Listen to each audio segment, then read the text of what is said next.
O dólar sai contrariando, na verdade, essa aversão global ao risco, que era o que a gente o que a gente também vem observando, né? E muito que tem acontecido. Como a gente trouxe aí para vocês já durante a nossa programação, a divisa que fechou no menor valor desde maio de 2024. E aí a gente vai entender um pouco melhor esse comportamento da moeda norte-americana com o Luiz Felipe Vital, que já está aqui, estrategista-chefe de macro e dívida pública da Warren Investimentos. Meu querido, bem-vindo aqui à nossa programação. Bom bater um papo aqui contigo.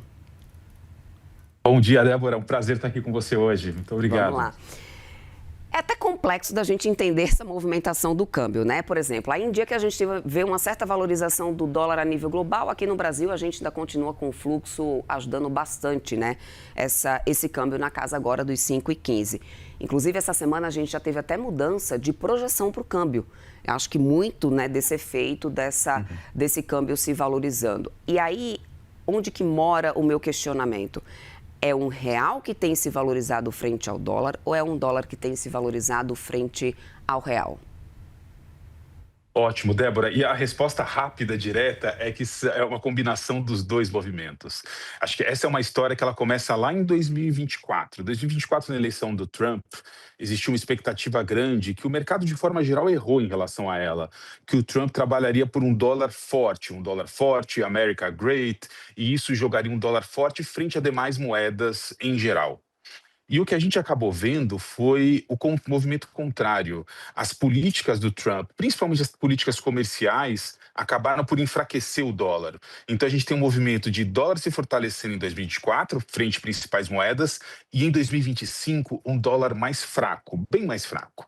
E isso ajudou bastante o Brasil. Primeiro que em 2024 a gente também teve um movimento doméstico, né? Dezembro de 2024 a gente tem uma espécie de crise de confiança que joga o dólar lá para 6,20. E junto com esse dólar fraco, o real vem tendo uma performance muito boa em 2025. E essa performance muito boa do real em 2025, que vai levar essa cotação de 6,20 até mais ou menos uns 5,50, ela ajuda muito. Ela ajuda a inflação, inclusive, ajuda a política monetária, ela traz uma combinação muito boa de fatores e essas questões comerciais vão aliviando ao longo do tempo. E eu acho que a maior parte dos economistas esperava o seguinte: na agenda doméstica, a gente entraria em 2026 num ano de eleições, um ano com muitas dúvidas no cenário, então a agenda doméstica não ajudaria muito o real aqui, mas na agenda externa a gente também não veria o mesmo nível de contribuição que a gente viu em 2025, com o dólar lá fora mais fraco contribuindo para o real mais forte. E até agora o que a gente tem visto é exatamente o contrário, né? A gente vê um movimento em 2026 do dólar indo de 5,50 até praticamente 5,15, uma das moedas com melhor performance entre as principais moedas. E aí a gente tem mais questões de Estados Unidos e de Brasil para destacar aqui nessa performance de 2026 também. Luiz Felipe, eu quero entender também um pouco do teu ponto de vista o efeito desse câmbio em curva longa. A queda do dólar, obviamente, tem ajudado a também ancorar essas expectativas, aliviar a curva longa de juros. Mas o que é que vem primeiro nesse momento, né? O câmbio melhora porque a curva melhora ou a curva melhora porque o câmbio caiu? Qual que é o vetor dominante nesse momento? A gente, infelizmente, não consegue fazer uma regra de Tostines, ou ovo a galinha primeiro. Os dois movimentos se retroalimentam, tá? Então, esse movimento do dólar contra o real, esse dólar caindo aqui dentro, ele ajuda a inflação.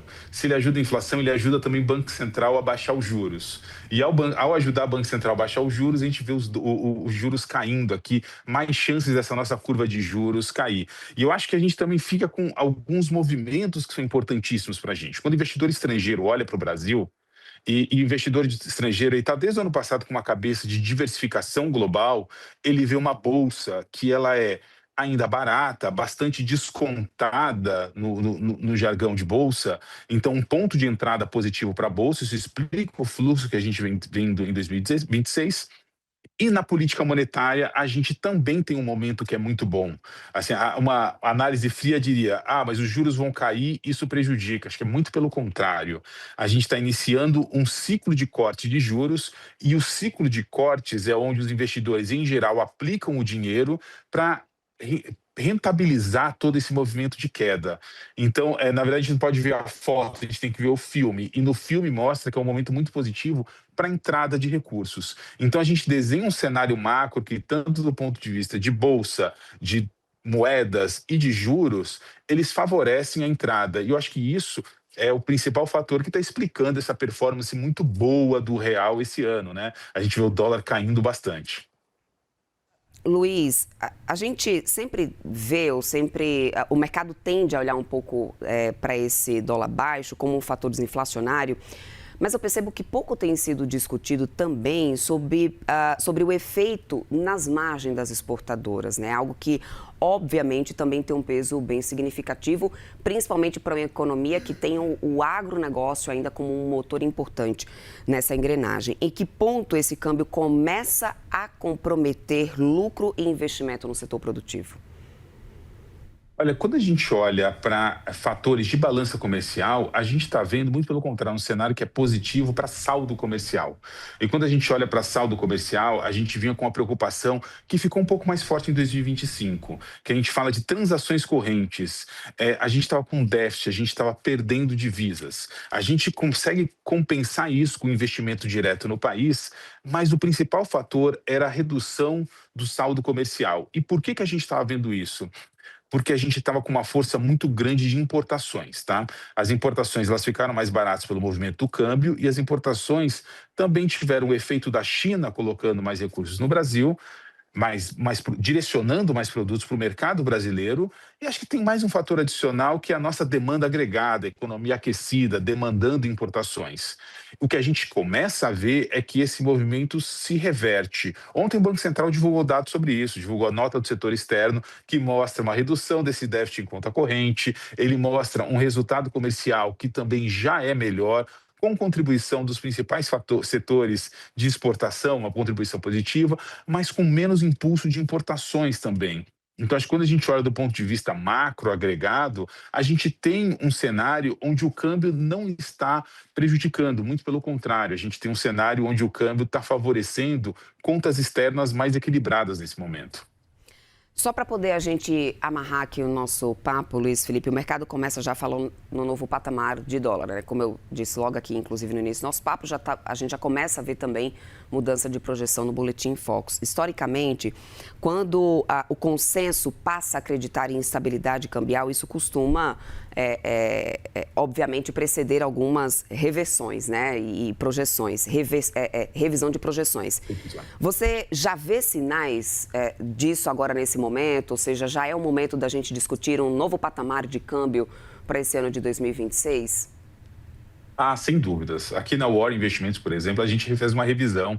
A gente projeta o câmbio para o final de 2026 agora em 5,40. E o que a gente vê de incertezas aqui? A gente ainda tem um cenário eleitoral que está bastante incerto e isso, em geral, causa volatilidade, seja por resultados, seja por pesquisas. Então, é um ano que a gente espera ainda alguma volatilidade em relação a isso. A gente vê muita incerteza de Estados Unidos também, política monetária lá fora, indicações para o Fed, as famosas midterm elections que vão vir aí no segundo semestre, que prometem sacudir bastante. E um outro fator que eu acho que tem pressionado, inclusive nos últimos dias, o mercado, que é uma volta de uma presença forte de tensão geopolítica. Então, quando a gente fala de tensão geopolítica, a gente passou por Venezuela, passou por Groenlândia, e mais recentemente a gente tem uma pressão de Irã. Então, acho que esse conjunto de fatores faz com que a gente não seja mais tão otimista, tão forte num dólar baixo ou muito baixo no final de 2026, mas um dólar mais equilibrado. Por isso que a gente está trabalhando com algo próximo de 5,40 para o final do ano.